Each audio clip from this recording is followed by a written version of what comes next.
जी नमस्कार। मेरा mic off था। हाँ हाँ हाँ हाँ सर, नमस्ते। त्रिपुरावासी की ओर से और सूर्यपंचम की ओर से आपका हार्दिक स्वागत करता हूँ। हम लोग बहुत खुश हैं आज आपने अपनी बिजी शेड्यूल से समय निकाल के हमारे साथ आए हैं। बहुत बहुत धन्यवाद, हम लोग आभारी हूँ आपका। तो जी नमस्कार। मैं आभारी हूँ आप लोगों का। आप ऐसा मत हाँ कहिए। आप लोगों ने हमें यह अवसर दिया कि हम आप लोगों के बीच में कुछ बातें कर सकें और कलाकारों के बीच में उनके अनुभवों से कुछ सीख भी ले सकें, क्योंकि मैं बात करूंगा तो मैं लोगों से सीख भी लेने की स्थिति में होऊंगा। बहुत बहुत धन्यवाद। बहुत बहुत सर, बहुत बहुत सर। हम लोग अभी जो बीच में आएंगे उन लोगों को मैं ज्वाइन करवा लूंगा, तो हम लोग सेशन स्टार्ट करते हैं। ठीक है। ठीक है, सभी को पहले थोड़ा सा इंट्रोडक्शन दे रहा हूँ। डॉक्टर शैलेश श्रीवास्तव जी, आप सभी ने अभी अभी तक उनका जो डेजिग्नेशन है, उनका क्या खासियत है, ये सबको पता होगा। उन्होंने PhD in Hindi drama and सम्मिलन कला ललित कला एकेडमी का विजिटिंग लेक्चरर है एंड क्रिटिक्स है। ऑल ओवर इंडिया का इंटरनेशनली फेमस ड्रामा क्रिटिक्स है। तो आज हम लोग डॉक्टर शैलेश श्रीवास्तव जी का बात सुनेंगे। कैसे स्क्रिप्ट राइटिंग करना है, स्क्रिप्ट राइटिंग का टेक्निकल पार्ट क्या होता है, और कैसे कोई ड्रामा को क्रिटिसाइज करना पड़ता है, इसके बारे में डॉक्टर शैलेश श्रीवास्तव जी हमारे हमको बोलेंगे। हम लोग सुनेंगे। बाद में आफ्टर 30, 35, 40 मिनट्स के बाद हम लोग क्वेश्चन आंसर सेशन में जाएंगे। अगर कुछ क्वेश्चन है हमारे, तो उनसे पूछ सकेंगे हम लोग। और या आप लोग इनबॉक्स में भी क्वेश्चन लिख सकते हैं, मैं ये सिनोप्सिस कर लूंगा। अगर ज्यादा क्वेश्चन होगा तो मैं उसका क्वेश्चन को का जो सिनोप्सिस होगा वो मैं श्रीवास्तव जी के पास रखूंगा। और एक बात सभी को रिक्वेस्ट है, आप सभी लोग माइक्रोफोन को म्यूट रखें और स्क्रीन शेयर मत कीजिए। स्क्रीन शेयर मत कीजिए, माइक्रोफोन को म्यूट रखें। हम लोग अभी शुरू करते हैं हमारा आज का कार्यक्रम। International theatre webinar series organised by Shurpancham. फिर भी मैं त्रिपुरावासी की ओर से और शूरपंचम की ओर से डॉक्टर श्रीवास्तव जी को हार्दिक शुभकामनाएं स्वागत करता हूं। मैं अभी डॉक्टर श्रीवास्तव जी को उनका सेशन शुरू करने के लिए मैं रिक्वेस्ट कर रहा हूं। ओके श्रीवास्तव जी, आप शुरू जी जी कीजिए। नमस्कार। नमस्कार।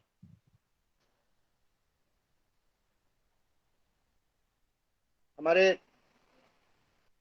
जो भी कलाकार जुड़े हुए हैं, सबसे पहले तो मैं उनका अभिनंदन करता हूं कि नाटक विधा से जुड़ा हुआ कोई भी व्यक्ति सामान्य व्यक्ति नहीं होता। जो भी नाटक विधा से जुड़ा हुआ है वह ऑल इन वन होता है। जैसा कि भरत मुनि के नाट्य शास्त्र में एक बहुत बढ़िया श्लोक है, उस श्लोक से ही मैं बात को शुरू करूंगा। न तज ज्ञानम न तच शिल्पम न सा विद्या न सा कला न सौ योगो न तत्कम्मम नाट्यस्मिन् यन्न दृश्यते।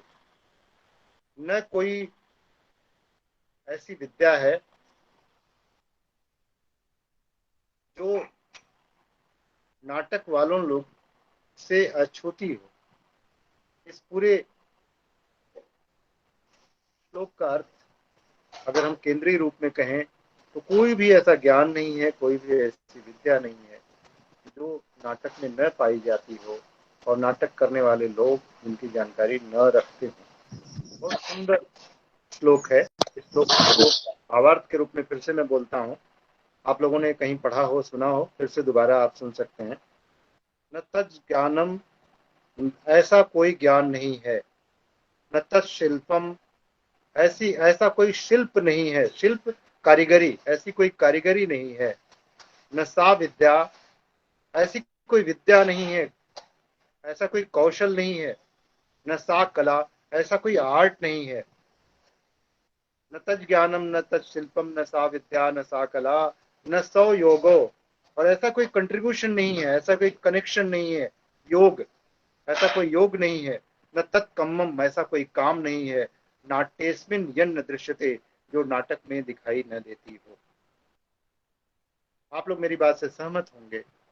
जब एक नाटक की रचना करना आप शुरू करते हैं तो सबसे पहले आप नाट्यकृति का चुनाव करते हैं। बहुत बार आप नाटक खुद लिखते भी हैं, तो समाज की सारी बातों से आप जुड़ते हैं, साहित्य से, संस्कृति से, संस्कार से, चरित्र से, चरित्रों की भावना से, मनोविज्ञान से, समाज से, दर्शन से आप जुड़ते हैं, इतिहास से, सबसे जुड़ते हैं।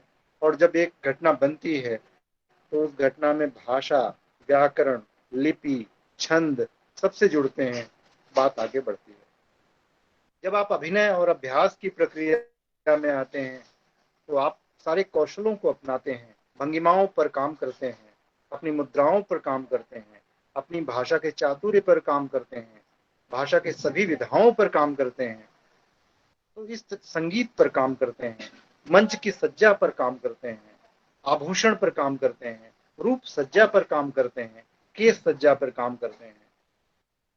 जब नाटक की प्रस्तुति के लिए आप जाते हैं तो प्रकाश व्यवस्था पर काम करते हैं, मंच के दूसरे अनुशासन पर काम करते हैं, दर्शकों पर काम करते हैं, विज्ञापन पर काम करते हैं, प्रचार प्रसार पर काम करते हैं, टिकट बेचने के लिए विपणन पर काम करते हैं, लोगों से अनुदान लेने के लिए आप तमाम तरह की व्यवस्थाओं पर काम करते हैं। और जब एक नाटक आप पूरी तरह प्रस्तुत करते हैं तो आप पाएंगे कि आपने दुनिया का कोई ऐसा काम नहीं है जिस काम को उसने अंजाम नहीं दिया हुआ। तो मेरे कहने का आशय यह है कि जो भी व्यक्ति नाटक कर रहा है और जो भी नाटक से जुड़ा हुआ है, वो नाटक करने के दौरान उन सभी चीजों से जुड़ जाता है, उन सभी प्रक्रियाओं से जुड़ जाता है जो ज्ञान के रूप में हमने अपनी हजारों साल की संस्कृति में हासिल किया है, और उसी को हम मंच पर अवतरित कराते हैं। हम आगे बढ़ सकते हैं। इस तरह नाट्यकृति, नाटक और प्रदर्शन की भावना में सारी कलाओं का समाधान कैसे हो जाता है। सबसे पहले तो ये बात आती है, जब हम नाटक करने उतरते हैं तो सोचते हैं कि हमारे पहले कैसा नाटक हुआ, उससे पहले कैसा नाटक हुआ। प्रश्न ये भी उठता सबसे पहले नाटक कैसा हुआ। बहुत विद्वानों ने बहुत तरह की बातें कही हैं। सहज बात ये निकल कर आई कि आदिम समय में मनुष्य के पास जब भाषा भी नहीं रही होगी तो भी मनुष्य नाटक करता रहा होगा, तो भी मनुष्य चित्रकला का काम कुछ करता रहा होगा, तो भी मनुष्य गीत संगीत का कार्य करता रहा होगा। इसका मतलब यह है कि सभ्यता के शुरुआती दौर में ही नाटक की प्रक्रिया मनुष्य ने शुरू ही कर दी होगी। हम अजंता की गुफाओं में कुछ चित्र पाते हैं और उन चित्रों को बारीकी से अध्ययन करने में पाते हैं कि जो भी व्यक्ति आखेट करने के लिए गए, शिकार करने के लिए गए, उन्होंने लौटते वक्त शिकार की सारी प्रक्रिया को दीवारों में रचा, दीवारों में बनाया। तो दीवारों में उन्होंने एक सूअर का शिकार करके लाते हुए एक बांस में लटका कर लाते हुए दिखाया। बाद में उसको अपने चित्र में उन्होंने दिखाया कि उसको किस तरह उन्होंने पकाया है, और उसके साथ साथ आसपास नृत्य की मुद्राएं दिखाई। हो सकता है जब शिकार करके लोग आए तो लोगों ने पूछा हो कि भाई, संकेत में ही पूछा हो कि आप ये जंगली सुअर कैसे आपने मारा, तो उन्होंने अभिनेटन, उन्होंने नाटक करके दिखाया। तो उन्होंने किस तरह सुअर को मारा होगा, वो अपना धनुष किस तरह चढ़ा रहे होंगे, सुअर के पीछे किस तरह भागे होंगे, और उस अभिनटन की पूरी परंपरा उन्होंने वो अपनी बातों से, अपने अभिनय से लोगों को दिखा दिया और दीवारों पर भी रच दिया। भाषा का संस्कार धीरे धीरे बहुत बाद में बना, लेकिन नाटक का संस्कार बहुत पहले आ चुका था। चित्रलिपि का संस्कार भी उसके साथ आया। बहुत सहज है नाटक करना। एक बच्चा भी बहुत सहजता से नाटक करता है। आप देखेंगे छोटे छोटे बच्चे, 3 साल 4 साल के बच्चे कुछ न कुछ खेलते रहते हैं, कुछ न कुछ नाटक करते करते रहते हैं, अभिनय भी करते रहते हैं। मम्मी की नकल करेंगे, पापा की नकल करेंगे, चिड़िया की नकल करेंगे, बिल्ली की नकल करेंगे, कुत्ते की नकल करेंगे, और बाकायदे वो नकल करते हुए उसकी मुद्रा बनाते हैं, उसकी आवाज निकालते हैं, उसकी भंगिमा निकालते हैं, तो हम ये भी मान सकते हैं कि मनुष्य के अपने जीवन में निरंतर नाटक होता है। बच्चा बचपन से ही नाटक करता है और उसको उसमें आनंद की प्राप्ति होती है, उसे अच्छा लगता है। मम्मी की तरह मुंह बना के बोलना, टीचर की तरह मुंह बना के बोलना, टीचर की तरह चलना, टीचर की तरह कपड़े पहनना, टीचर की तरह एक्शन दिखाना, तो बच्चे बहुत अच्छा नाटक करते हैं। और ये स्वाभाविक गुण है कि बच्चे देख कर ही सीखते हैं। उनके व्यक्तित्व में जो कुछ भी आ रहा है वो देखते हैं। आपने कभी 2 महीने के बच्चे को देखा होगा, वह जिस चीज को देखता है उसे लगातार निहारता रहता है। उसे हमारी भाषा में, नाटक की भाषा में ऑब्जर्वेशन कहते हैं। मेरी बात आप लोगों को समझ में सुनाई दे रही है पूरी तरह? कोई व्यवधान तो नहीं हाँ है? सर। नहीं नहीं, हाँ हाँ, सुनाई दे रहा है सर, तो क्लियरली सुनाई जी दे जी रहा है। जी जी। तो जब बच्चा नाटक करता है तो नाटक करने से पहले वो ऑब्जर्वेशन करता है। तो 2 साल के, 2 महीने के बच्चे को आप देखिए, वो कोई भी चीज को देखता है तो बहुत ध्यान से देखता है, जैसे कि वो पूरी तरह समझ लेना चाहता हो, पूरी तरह पहचान लेना चाहता हो। और बच्चों को देखिए, छोटे छोटे बच्चों को देखिए तो आपको खुद ऑब्जर्व करने में मजा आएगा कि बच्चे किस तरह एक टक देखते हैं, आपकी आंखों में आंखें मिलाकर देखते हैं, आपको समझने की कोशिश करते हैं, आपकी चेहरे की बनावट को पहचानने की कोशिश करते हैं, आपकी बात को समझने की कोशिश करते हैं। हम लोग थोड़ा हड़बड़ी में होते हैं, अक्सर बच्चों को डिस्टर्ब कर देते हैं। जब जब बच्चे इस प्रक्रिया में हो, ऑब्जर्वेशन की प्रक्रिया में हो, बच्चे कुछ चीज ध्यान से देख रहे हो, कभी उन्हें नहीं छेड़ना चाहिए। अगर हमने ध्यान से देखते हुए बच्चों को डिस्टर्ब नहीं किया, तय मानिए वो बच्चा बहुत बुद्धिमान होगा आने वाले दिनों में। जिन घरों में शांति का माहौल होता है, जिन घरों में कंस्ट्रक्टिव माहौल होता है, बच्चे बहुत तेजी से विकसित होते हैं, उनका दिमाग बहुत तेजी से विकसित होता है, क्योंकि उनके ऑब्जर्वेशन के लिए समय मिलता है। लेकिन घर में अगर शोर हो, लड़ाई झगड़ा हो, मारपीट हो, बच्चों बच्चों को भूख लगी हो, बच्चों को दर्द हो, बच्चों को दूसरी तरह की गर्मी की प्रॉब्लम हो, कई तरह की प्रॉब्लम बच्चों को होती रहती है। अगर वो बच्चे उन प्रॉब्लम से गुजरते हैं तो उनका कंस्ट्रक्टिव जो माइंड है वो बन नहीं पाता, उनकी इमोशन, उनके सीखने की प्रक्रिया रुक जाती है। और वैज्ञानिक तो ये भी कहते हैं कि एक बच्चा अपने जीवन में 3 साल में वो सब कुछ सीख लेता है बोलना, जो जो उसने दूसरों को बोलते हुए देखा है। वो सब कुछ सीख लेता है जो उसने लोगों को करते हुए देखा है। वो सब कुछ समझ लेता है जो अपनी अपनी अपनी निगाहों से वो देख और समझ पाता है। 3 साल का बच्चा अपनी मातृभाषा पूरी तरह सीख लेता है। 3 साल का बच्चा मातृभाषा के शब्दों के आरोह अवरोह को पकड़ लेता है। 3 साल का बच्चा अतोतली बोली से सीधी बोली और तो सीधे संवाद पर आ जाता है। और सबसे तेज गति से बच्चा अपने जन्म से 3 साल की उम्र तक सीखता है। सीखने की गति 5 साल से कम होनी शुरू हो जाती है। क्यों? क्योंकि बच्चे को लगता है उसने जितना सीख लिया उतना काफी है। वो नई चीजें तभी सीखेगा जब रुचिकर हो।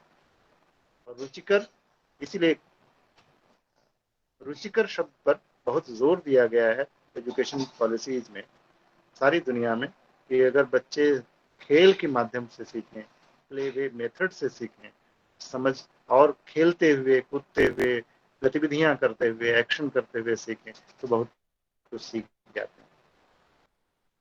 हम बच्चों के नाटक करने की बात कर रहे हैं, बच्चों के ऑब्जर्वेशन की बात कर रहे हैं। तो नाटक का पहला गुण क्या है? ऑब्जर्वेशन। नाटक लिखने वाला व्यक्ति या नाटक करने वाला व्यक्ति अगर अगर अपनी ऑब्जर्वेशन में कमजोर है, इसे नोट कर सकते हैं आप लोग। अगर नाटक करने वाला व्यक्ति या नाटक लिखने वाला व्यक्ति अपने ऑब्जर्वेशन में कमजोर है तो उसका नाटक बहुत कमजोर होगा। सबसे पहली जरूरत है ऑब्जर्वेशन, ध्यान से देखना, चीजों को देखना।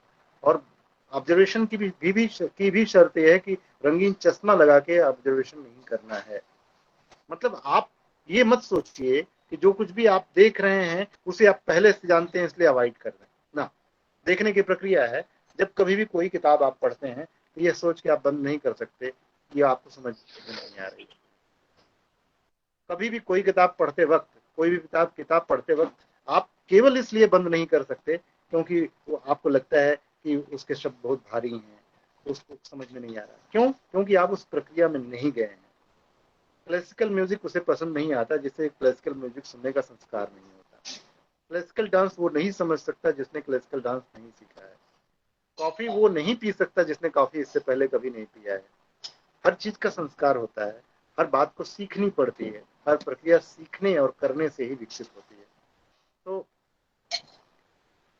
एक रचनाकार उतना ही बड़ा रचनाकार होगा जितना ही वह अपने समाज, अपने आसपास के चरित्रों को, अपने आसपास की घटने वाली घटनाओं को या पढ़ी गई चीजों को, पढ़े गए रचना के संदर्भों को, उसके चरित्रों को जितने बेहतरी से ऑब्जर्व कर सके, जितने बेहतरी से समझ सके। तो ऑब्जर्वेशन, निरीक्षण, इसको हिंदी में कह सकते हैं, थोड़ा अधूरा शब्द, निरीक्षण करने की आदत होनी चाहिए।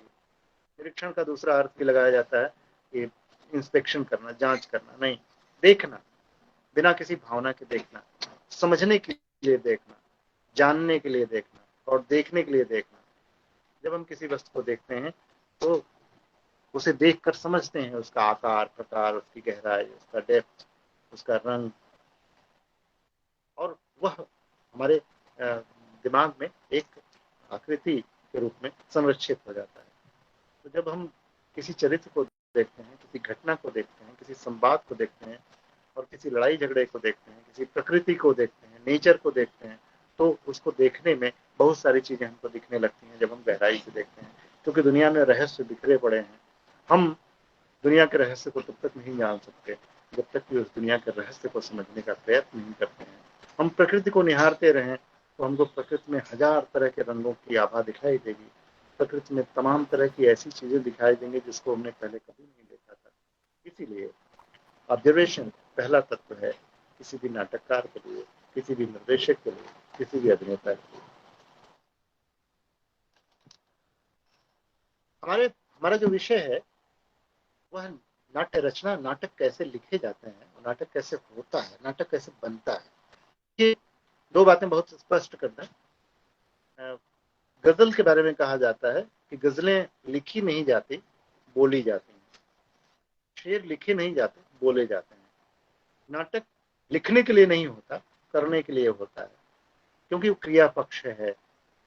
जब नाटक लिखा जाता है तो वो समझ लीजिए एक संवादों में लिखा हुआ नाटक नहीं, उपन्यास है।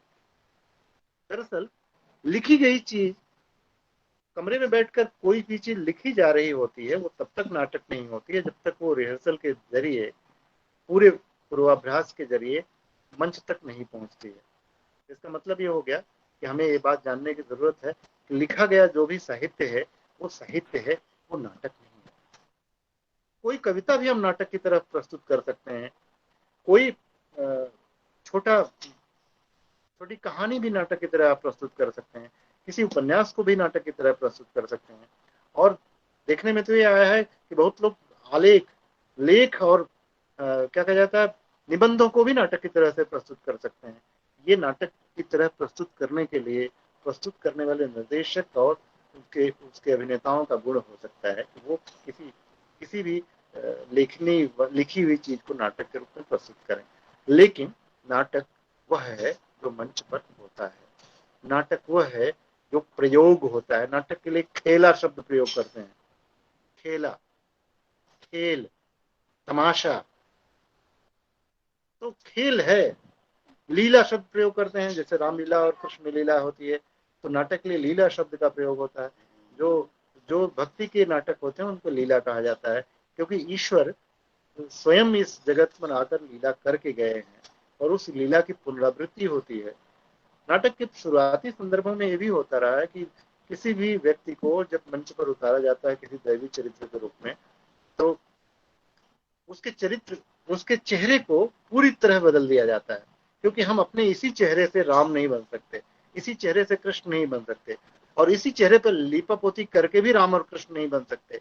इसलिए आप देखेंगे कि रूप सज्जा का बहुत बड़ा विधान रहा है।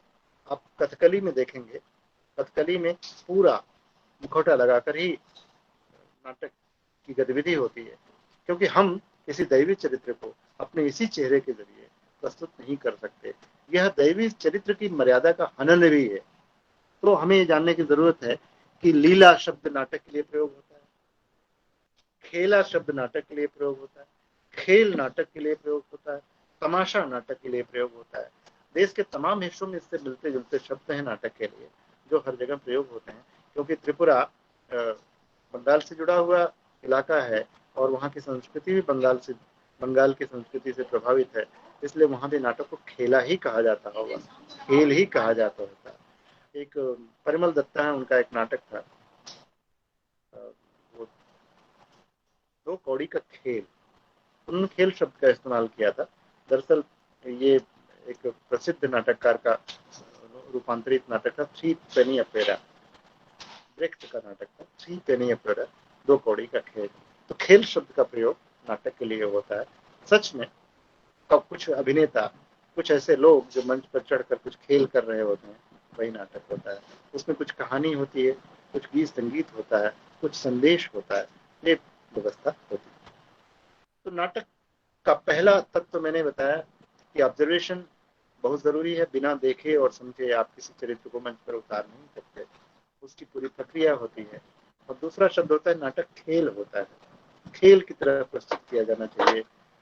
और ब्रेख्ट ने दी एलिनेशन थियरी कि अगर मंच पर बहुत भरत राम मिलाप का दृश्य है, भरत मिलाप का दृश्य है, सभी लोग रो रहे हैं, मंच पर भी रो रहे हैं, नहीं रोना नाटक नहीं है। नाटक की प्रभाव भी रोने जैसा नहीं होना चाहिए। इसका मतलब ये है कि उसमें ब्रेक आना चाहिए। नाटक नाटक ही होना चाहिए, असली नहीं दिखना चाहिए। असली जैसा दिख सकता है, असली होगा तो ऑडियंस जो है, जो देख रहा है उसी में डूब जाएगा, उससे निकालने का भी काम होगा।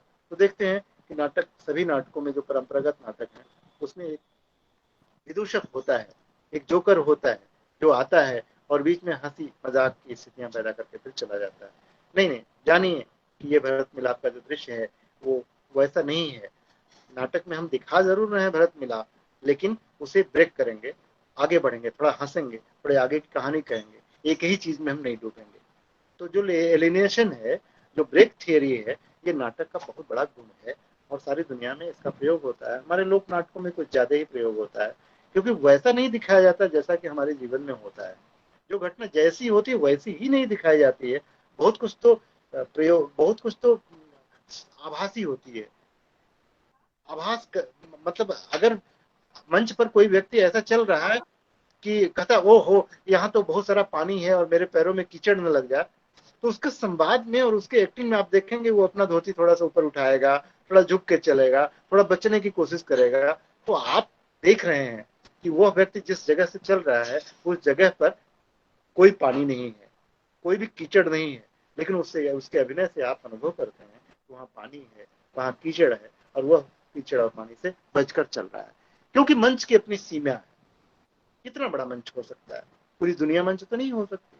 आप एक एक नाटक देखने के लिए बैठे हैं, आपके सामने एक मंच बना हुआ है, किसी भी तरह का मंच हो सकता है। तो उस मंच पर सब कुछ दिखाया नहीं जा सकता, जैसा कि सिनेमा में आप देखते हैं, नाटक में नहीं दिखाया जा सकता। इस तरह उस मंच पर आभासी होता है। मंच का अभिनेता ये दिखाता है कि दरअसल ये युद्ध का मैदान है और युद्ध का मैदान मंच के परे ही कहीं है, लेकिन वो इस तरह बात करेगा जैसे कि वो तो मंच का, युद्ध का मैदान देख रहा है, आपको डिस्क्राइब कर रहा है, आप नहीं देख सकते। लेकिन उसके संवाद में, उसकी बातचीत में आप युद्ध का पूरा दृश्य देखेंगे। जैसे संजय धृतराष्ट्र को पूरे महाभारत का युद्ध सुना रहे हैं और उनके शब्दों में पूरा युद्ध चरितार्थ होकर देख रहा है। कि अभिनेता भी वैसा ही करता है, वह जो कुछ भी कहता है पूरी तरह अपनी अपनी डिग्निटी में, अपनी अपने प्रभाव में, अपनी सत्यता में आपको उससे बांध कर रखता है।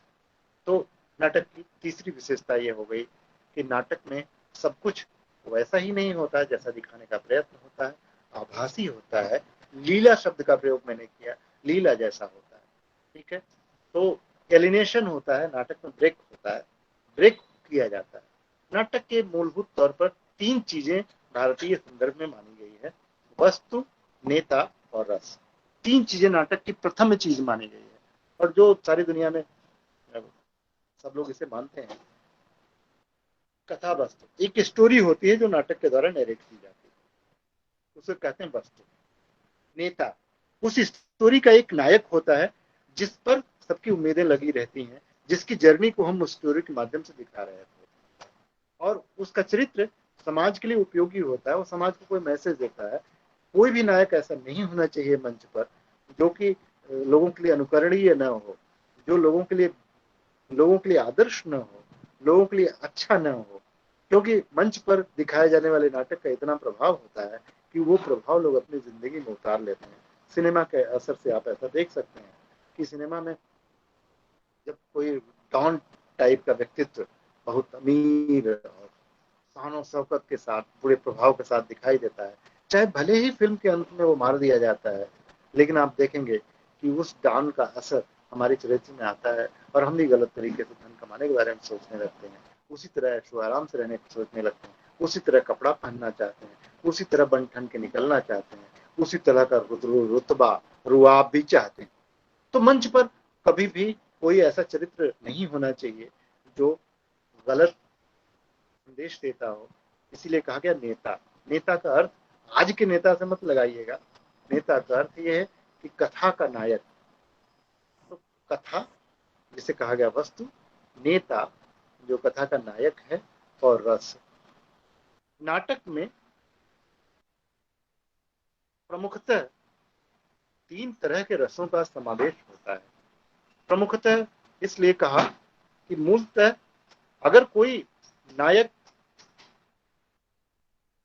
अपने शत्रुओं से, समाज के शत्रुओं से, देश के शत्रुओं से लड़ता नजर आता है तो वीर रस है। पूरा संघर्ष शुरू से आखिर तक दिखता है, तो वीर रस नाटक का एक प्रमुख अंग होता है। यदि प्रेम आख्यान है तो श्रृंगार रस होगा, क्योंकि वीरता की परिणति भी कभी ऐसा होता है कि पुरस्कार में होती है, और पुरस्कार के रूप में उसे राज्य मिलता है, रानी मिलती है, और उसका समृद्ध जीवन। तो पुरस्कार के रूप में रस जो है, एक तो हमने बताया वीर रस होता है नाटक का मुख्य रस, नाटक का वीर आमतौर पर होता है। दूसरा, तीसरा एक रस नाटक में और महत्वपूर्ण होता है, वो होता है हास्य रस। क्योंकि तमाम तनावों में समय गुजार रहे हैं, सबके बहुत सारी व्यस्तताएं हैं, जब वो नाटक देखने जाता है तो थोड़ा हंसना भी चाहता है, थोड़ा खिलखिलाना भी चाहता है। तो ऐसे स्थिति में नाटक में तीसरा रस, हास्य रस भी आता है। आप देखेंगे कि जिन नाटकों में हंसी मजाक के क्षण नहीं होते और जिन फिल्मों में हास्य रस के अभिनेता नहीं होते, उन फिल्मों या उन नाटकों की लोकप्रियता में कमी आ जाती है, और पूरी तरह निश्चित किया जाता है कि हास्य रस रहे। 3 प्रमुख रस है नाटकों के लिए जो महत्वपूर्ण है। वैसे 9 रस होते हैं, जिसमें क्रोध एक रस के तौर पर, विभत्स है, क्रोध है, एक ऐसे रस भी हैं जो आमतौर पर नाटकों में बहुत कम दिखाई देते हैं। 3 प्रमुख रस हैं जिनकी चर्चा हमने करी। एक वात्सल्य रस श्रृंगार का ही एक रूप है। बच्चों की तोतली भाषा में जो आनंद होता है वो किसी और रस में नहीं होता, तो उसको वात्सल्य रस के रूप में एक अलग रस की कल्पना की गई है। शांत रस होता है जब आप किसी ऋषि मुनि और किसी साधक के व्यक्तित्व को देखते हैं, उसके जीवन में ठहराव होता है, शांति होती है। उस नाटक को देखने का महत्व भी उस शांति को ग्रहण करने में है। तो शांत रस भी इस तरह होता है। तो हम देखेंगे कि वस्तु, नेता, रस नाटक के 3 प्रमुख तत्व होते हैं। लेकिन जो बातें हमने कही वो जटिल रूप में नहीं समझी जानी चाहिए। जब आप कोई नाटक लिखते हैं तो आपके सामने कोई न कोई नायक होता है, कोई न कोई कहानी होती है, कोई न कोई आपके दिमाग में विजन होता है। तो उसको डेवलप करने के लिए आप कुछ संवादों में उन्हें बांधने की शुरुआत करते हैं। संवादों से नाटक आगे बढ़ता है। तो जिसके पास भाषा अच्छी नहीं है और जो अपने भाषा के संस्कारों से मतलब जुड़ा हुआ नहीं है, वो कभी भी अच्छे नाटक की परिकल्पना नहीं कर सकता। क्योंकि संवाद नाटक के प्रमुख अंग होते हैं। कथोपकथन, बिना संवाद की खूबी के नाटक कभी ऊपर नहीं उठता है, और यूरोप में इसको बहुत महत्वपूर्ण माना गया है संवाद तत्व। एक तत्व है संवाद के साथ होता है स्ट्रगल, संघर्ष तत्व। तो अगर कॉन्फ्लिक्ट नहीं है, मतलब जो चरित्र हैं उन चरित्रों में 3 तरह के कॉन्फ्लिक्ट हो सकते हैं। कॉन्फ्लिक्ट आप लोग समझेंगे, संघर्ष मतलब कुछ लड़ाई झगड़ा होना चाहिए। किस तरह की लड़ाई झगड़ा? एक तो चरित्र के मन में, मान लीजिए कोई एक चरित्र है जो बहुत